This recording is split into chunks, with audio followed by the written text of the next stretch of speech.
Muli na namang ipinamalas ng kapulisan ang kanilang malasakit at dedikasyon sa serbisyo sa isinagawang relief operation para sa mga evacuees na apektado ng kalamidad. Pinangunahan ni Police Lieutenant Colonel Rowena P. Amata, hepe ng Police Station 13, ang pagbibigay ng tulong at pagbibigay ng seguridad sa isinagawang relief distribution activity, kung saan aktibong nakaisa ang mga pulis sa pagbubuhat, pag-aayos at pamamahagi ng food pack. Buong puso ang naging pagtulong ng mga miyembro ng kapulisan upang matiyak na maayos at sistematiko ang pag-abot ng tulong sa mga evacuees. Mahigpit ding sinisiguro ng mga pulis ang seguridad at kaayusan sa lugar habang isinasagawa ang aktibidad.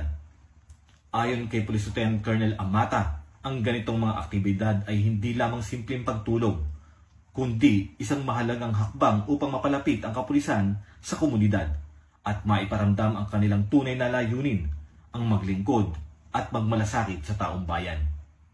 Ako po si Patrolman Lugemir Julian, nagbabalita para sa Police News Express.